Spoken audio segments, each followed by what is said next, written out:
He previously worked in Kent County and Newcastle County. All right, so let's get ready for our next group, group number 3, which is Eastern Shore's Finest. And they're going to be presenting on exploring the importance of outdoor leisure and recreation on youth, mental, and physical health. Let's welcome LaDarian, Blake, Sinova Smith, and Alan Swiger. All right, thank you, Todd. Much appreciated. Hope everybody's having a good time today. Well, hello to my fellow LI members, MRPA leadership, and pristine guests. Thank you all for being here today. As Todd said, we are Eastern Shore's Finest. My name is Alan Swiger, and I am from Worcester County Recreation and Parks. My name is LaDarian Blake, and I'm a recreation specialist with Queen Anne's County Parks and Recreation. My name is Ranger Sinova Smith, and I'm with the Department of Natural Resources, Maryland Park Service. So today, as we get on our little journey, I'd like to introduce you to a young lady named Emily. Emily is a first grader here on the Eastern Shore of Maryland. She has many hobbies and interests, including softball, learning with her friends, and hanging with her little brother at some of our really wonderful local parks. But like most kids across the country, she was forced into a crazy life of confusion, fear, isolation, and adapting to the evolving changes of COVID was very challenging for Emily. So with no sports and no school, no social gatherings, Emily's parents recognized the importance of getting active again, getting back to just having fun, playing, and most importantly, feeling safe. They turned to the outdoors for answers. Emily found a new love for riding her bike, fishing, and exploring nature. It's actually a little bug that she's holding there if you can't see it. Her confidence returned, the fear diminished, and her overall fitness level improved. I personally could not be more proud of Emily. That's my baby girl, and that's my little man, Logan, right there.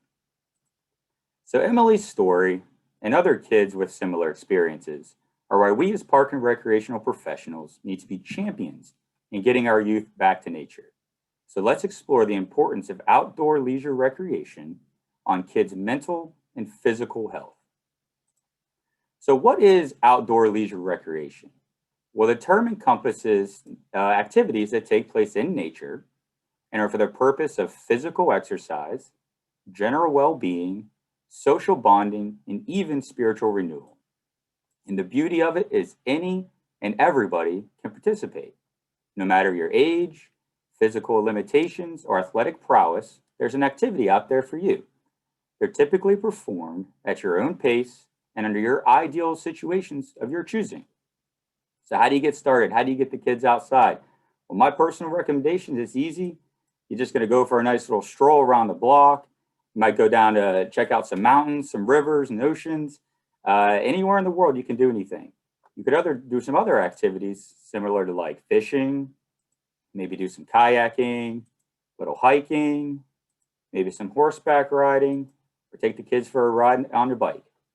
You got to remember, we're from the Eastern Shore, folks. We do things a little bit different down here. So we got a little bit of crabbing in here.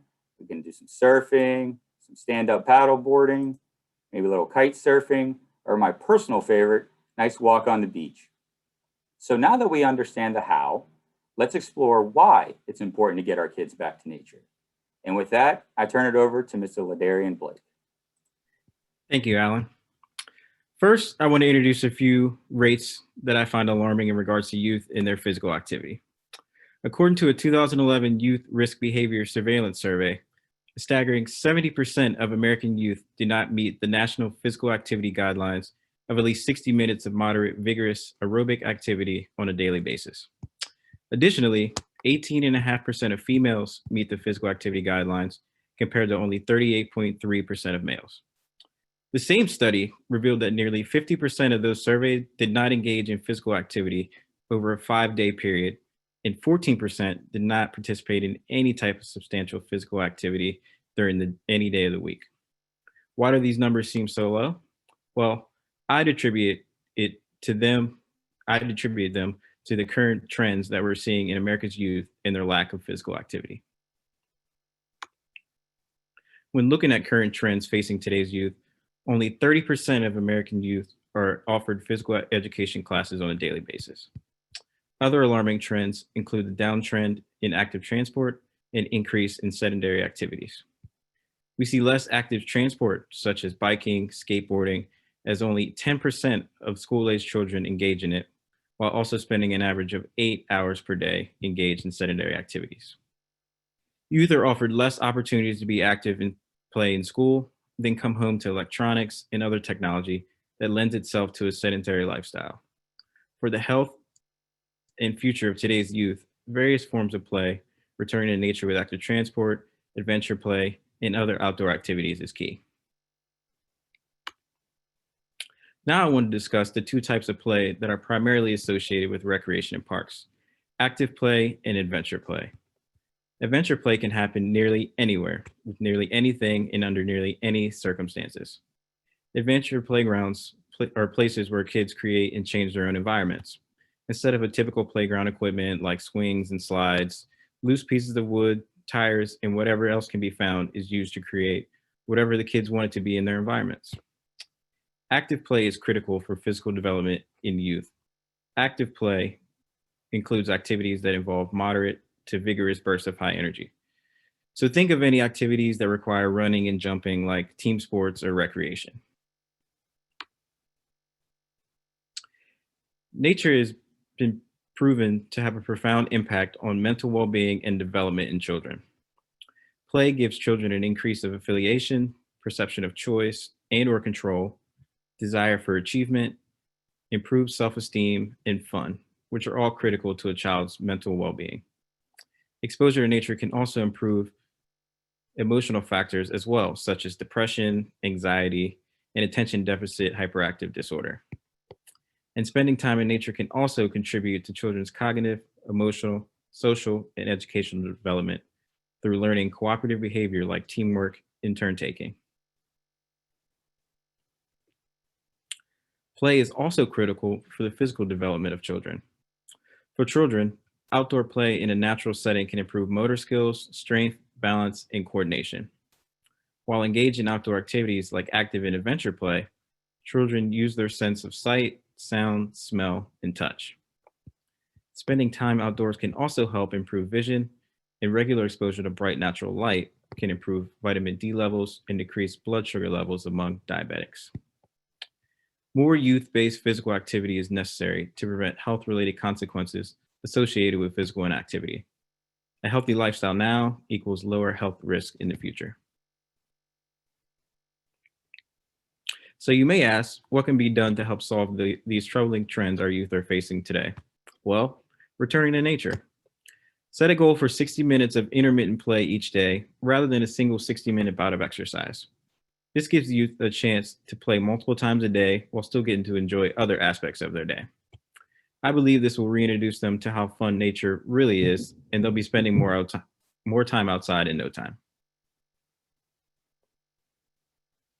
Inclusivity and better access to recreational activities is also another way to break down a possible barrier that can be in the way of returning to nature. Giving each child an equal opportunity to play is critical. Inclusive playgrounds and easy access to recreational and other outdoor activities should be a priority for us. Step away and play. Put down your phone, controller, or whatever device you're using and go outside. Get some fresh air and play. The more we get youth to take screen time breaks and enjoy the outdoors, the better. Okay, now that we know what returning to nature is and why it's important, I'm going to pass it along to our parks expert, Sinova Smith, to explain how we, as parks and recreation professionals, are helping youth return to nature. Thank you, LaDarian. Hopefully by now you are all thinking, what can my organization do to help promote the health and well-being of Maryland's youth? Imagine being part of a collaboration between park and public land agencies, healthcare providers, and community partnerships. Park Prescription, also called Park RX, is a national initiative that is extremely diverse, just as the communities for which they are designed. The program's definition continues to evolve as the health and nature movement grows, but generally they all focus on interventions that include a health or social service provider, who encourages their patients or clients to spend time in nature with the overall goal of improving youth fitness and family welfare. In October 2013, a group of practitioners from the Institute at the Golden Gate convened with the National Recreation and Parks Association and the National Park Service to discuss the emerging trend of prescribing nature to improve mental and physical health. Since that time, the number of park prescription programs nationwide has increased significantly. As the movement has evolved, so have the needs of the community and the opportunities to support it. Here in Maryland, we already have a few established programs. The Maryland National Capital Parks and Planning Commission has met with doctors, Montgomery Parks, Healthy Montgomery, the Recreation Department, the National Recreation and Parks Association, the Maryland Recreation and Parks Association, the National Park Service, and Prince George's Park and Recreation staff to determine what would be needed to have successful park prescription programs in their counties. The result of this information gathering was a toolkit designed to educate doctors about the Montgomery and PG County park systems, introduce doctors and patients to the many park and recreational programs in those counties, and provide incentives to use the parks and programs with a complimentary discount pass. Docs and Parks is an alliance of professionals across sectors of recreation, health, education, and environmental advocacy. Their mission is to promote the health of children by connecting families with local healthy foods and increasing opportunities for active outdoor play in nature. Docs and Parks is currently available in Baltimore City and Frederick County. Healthy Parks, Healthy People is a unique partnership between the Department of Natural Resources, local health departments, and healthcare providers in the eastern and western regions of the state. The program involves Maryland Park Service staff working with health professionals to provide recreational and leisure opportunities for patients who have been prescribed nature. Park prescriptions can be filled by participating in any type of physical or mindfulness activity, in stress-relieving outdoor settings, in the beautiful western parks of Allegheny and Garrett counties, or in Caroline County on the Upper Eastern Shore.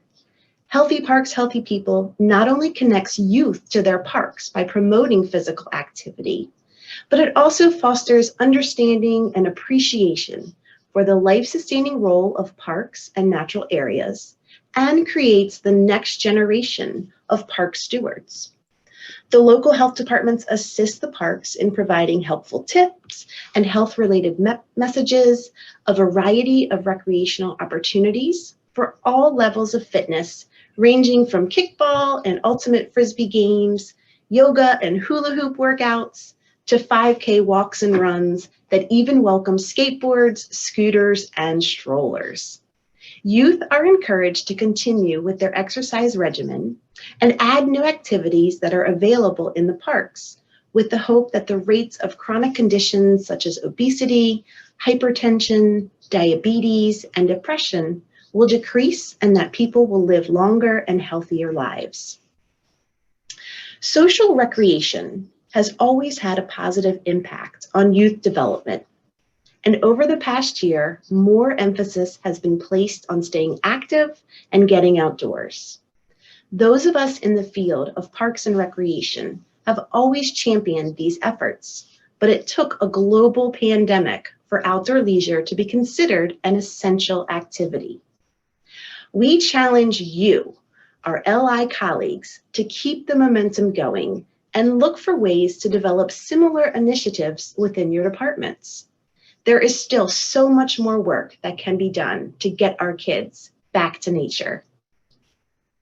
Visit these websites for more information and ideas on creating programs modeled after park prescriptions at your own facilities. All right, and with that, on behalf of the Eastern Shore's finest, it has been an honor to be among such accomplished individuals and be able to present to you today. We appreciate your attention and will now open up the floor to any questions or comments.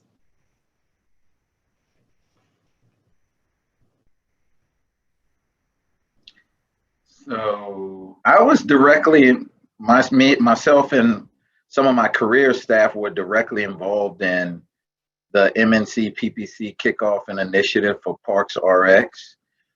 So from your agency standpoint, which is a state agency, are you seeing anybody getting involved in the Parks RX at the state level as far as DNR or any of the agencies that you guys come in contact with?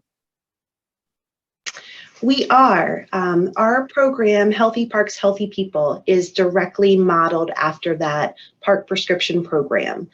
We took a little bit more of a local approach by involving the local county health departments, but it is essentially modeled after the same program that you have with the Maryland National Capital Parks and Planning Commissions.